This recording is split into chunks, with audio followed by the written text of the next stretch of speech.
Nous allons voir les classes et l'instanciation d'objets en JavaScript. Comme vous le savez, les objets sont en PO, programmation orientée objet, des entités caractérisées par des propriétés. Les propriétés d'un objet, ça peut se définir sur une valeur, une référence, vers un autre objet ou encore des fonctions. On parle alors de méthode. La programmation orientée objet, PO, permet d'aborder la programmation sous un angle différent. En effet, ça permet d'organiser le code d'une manière plus accessible et donc plus proche des concepts de la réalité. Ça permet de centraliser les modifications de code qui impacteront toutes les instances effectuées. Pour créer un objet ou une instance d'objet, il faut appeler le constructeur, une méthode qui construit un objet d'un certain type. D'ailleurs, c'est assez simple d'appeler des constructeurs de type natif, comme number ou array. Mais là où la programmation orientée objet va prendre vraiment tout son sens, c'est avec le concept de classe.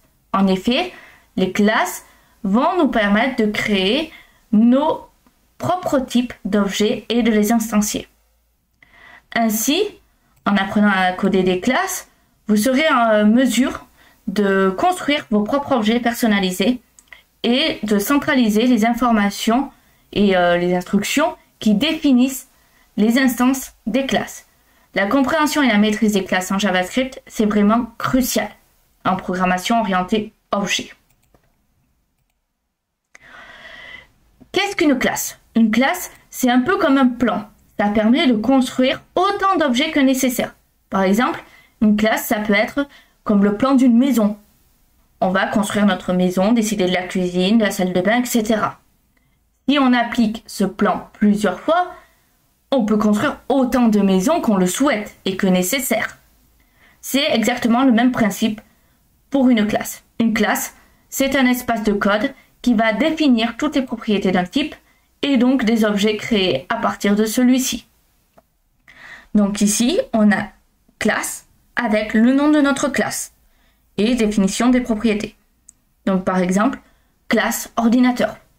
Donc pour bien comprendre cela, comme j'ai pu vous montrer, on a classe ordinateur et on définit une classe permettant de construire notre objet de type ordinateur. Notre classe va donc définir les propriétés des ordinateurs. Cette classe permet donc de construire notre ordinateur. Il y a différents types de propriétés, comme on le sait. Les propriétés statiques, qui sont des propriétés que l'on appelle directement via le nom de la classe et non via une instance. Et on a les propriétés de classe, qui quant à elles sont des propriétés qui sont définies dans la classe, hors du constructeur, et partagées par toutes les instances de la classe. Elles sont donc accessibles via les instances de la classe, et donc par défaut sont définies sur la même valeur, quelle que soit l'instance. Les propriétés d'instance, quant à elles en revanche, sont des propriétés qui sont définies dans le constructeur de la classe et qui auront une valeur propre pour chaque instance. Si on prend notre exemple ici, pour créer des propriétés statiques, on peut simplement les définir avec le mot-clé statique dans notre classe. Voici un exemple. Ici. On peut définir une propriété statique associée à la classe ordinateur. On l'écrit en majuscule pour être plus conventionnel, car c'est une propriété constante pour accéder à sa valeur. Voici comment on peut procéder. On peut voir qu'on accède à la propriété statique via le nom de la classe. Il n'y a pas besoin de l'instancier. On va voir maintenant comment ici créer des propriétés de classe.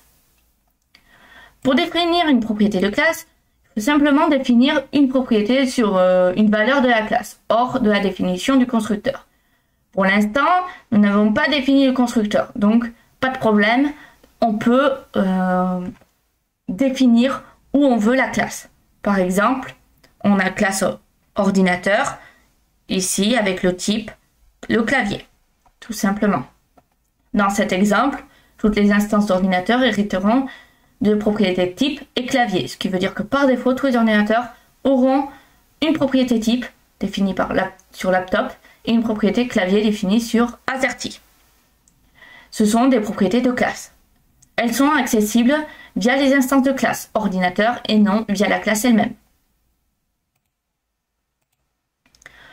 Pour le constructeur, ça va nous permettre d'instancier notre classe, donc de construire des vrais objets à partir de notre classe. Le constructeur, c'est une méthode qui permet de définir des propriétés d'instance, c'est-à-dire des propriétés dont la valeur sera spécifique à chaque instance. La valeur de ces propriétés peut être passée comme argument du constructeur lors de son appel. Si on ne définit pas de constructeur dans la classe, un constructeur par défaut sera créé et appelé en JavaScript, qui passera aucun paramètre. Donc voici un exemple, ici. Pour définir un constructeur, il faut le mot-clé constructor et initialiser les paramètres qui stockeront les valeurs que prendront la propriété d'instance. Donc je vous laisse lire l'exemple quelques minutes et après on en parle. Ici, on va donc définir notre constructeur et initialiser 3 paramètres, marque, RAM et stockage. Ensuite, on définit 3 propriétés d'instance en utilisant le mot-clé this qui permet de faire référence à l'instance et non à la classe. On définit donc la propriété d'instance this.mark par exemple sur la valeur du paramètre marque, la propriété d'instance this.ram sur la valeur ram et ainsi de suite. Instanciation d'une classe. On peut maintenant instancier notre classe en faisant appel au constructeur. Et pour cela, on va le faire lors de l'appel. Passer comme argument et on va passer les valeurs correspondantes à la marque, la RAM et le stockage. Pour appeler le constructeur, on doit utiliser le mot-clé new suivi de l'appel du constructeur. Voici un exemple. Dans cet exemple, ici en haut, on instancie 2 fois ordinateur et on définit les arguments qui vont être passés dans chaque attribut d'instance. On peut voir que chaque ordinateur va accéder aux propriétés de classe et aura des propriétés d'instance définies sur des valeurs propres à chacune. Maintenant, on va pouvoir afficher les propriétés de classe et d'instance de chaque objet, ici.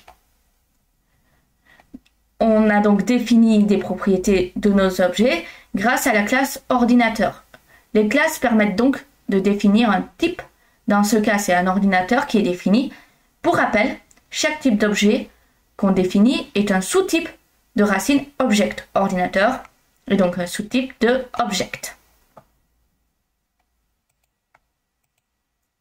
Définir des méthodes dans une classe. Maintenant, on sait définir une classe.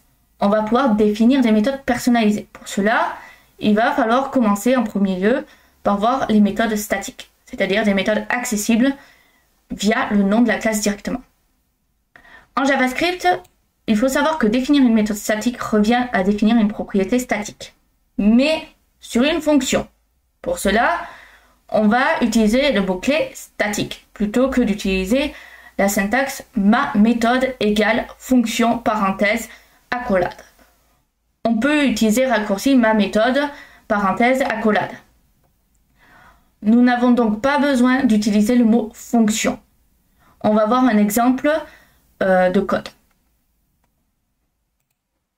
Ici.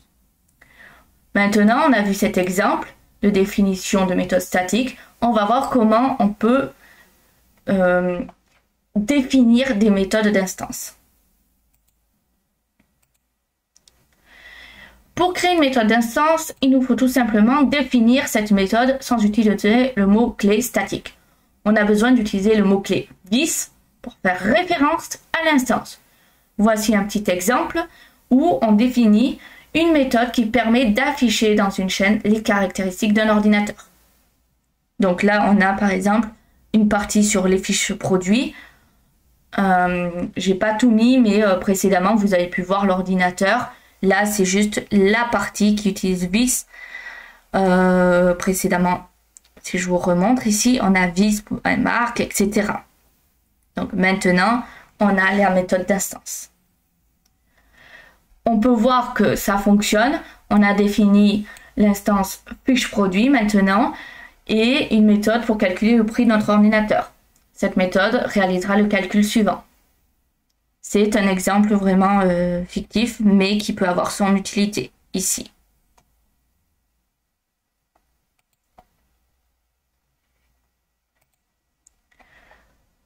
Donc, maintenant, on a vu tout ce qui était testé et appelé également. Mais on va passer aux getters et setters. Maintenant qu'on a défini des méthodes dans une classe, on va parler fondamentalement des getters et les setters.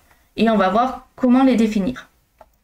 Comme on peut le voir ici. Là, on a getMark et on a le setter. Le getter, c'est une méthode qui retourne la valeur d'une propriété, qui est généralement en privé. Et le setter, c'est la méthode qui modifie la valeur d'une propriété. On a parlé de définition des classes et de l'instanciation des objets en JavaScript. Une classe, c'est comme un plan.